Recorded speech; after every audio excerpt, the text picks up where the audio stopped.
नौशर फिरोज का खबर शामिल कई पिया। महमद हसन सूमरो की रिपोर्ट मुताबिक ठारू शाह भरसा गोठ साजन सियाल में 7 साला मासूम नीगर असद सियाल मथा ट्यूबवेल मशीन की इंजन किरी पवण सबब मासूम नीगर फौत थी वियो। वारसन पारां अस्पताल में डॉक्टर न होने करे मासूम नीगर तड़पी फौत थियण जो इल्ज़ाम।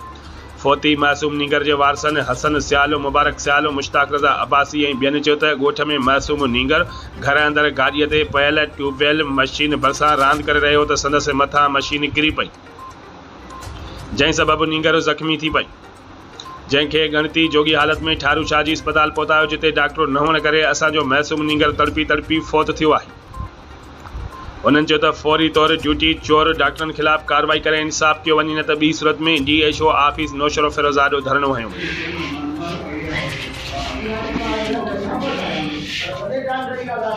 2 बजे का 2 बजे के टाइम ते इते पहुतायूं तो डॉक्टर MS के फोन कयूं तो तू काथे ही असांजो इते माण्हू एक्सपायर थियण वारो आहे। जे तू ॻाल्हाई कहिड़े तरीक़े सां तो आई तू केर जॾहिं 24 कलाक डॉक्टर तमीज़ हिते असां गड्ढा हो माण्हू चयो तू ॻाल्हाई कयो ऐं तो माण्हू एक्सपायर थी वियो आहे। एक्सपायर थियण खां पोइ कंहिंजी ड्यूटी 2 बजे खां पोइ शायदि डॉक्टर सूमर खे मां घरां घुरायो आहे, शायदि घरों आयो आहे। तंहिंखां पोइ तेसिताईं छोकिरो जंहिंजी ड्यूटी न हुई उहो पहुतो आहे, जंहिंजी ड्यूटी हुई उहे डॉक्टर गायब।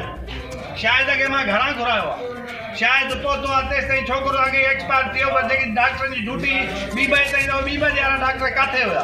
माना छोकिरो हिते जंहिं महिल तव्हां खणी आयो उन महिल 2 बजे वारा डॉक्टर हुया ई कोन, न को डॉक्टर तमीज़ हुयो, न को डॉक्टर विजय हुयो। ऐं छोकिरो उन महिल ज़िंदा हुजे महिल हिते छोकिरो ज़िंदा हुयो। माना डॉक्टर जी गिफ़्ट पोइ डॉक्टर तमीज़ खे फोन कयमि, डॉक्टर तमीज़ चए थो तूं ॻाल्हाई कीअं थो, कहिड़े तरीक़े सां थो ॻाल्हाई।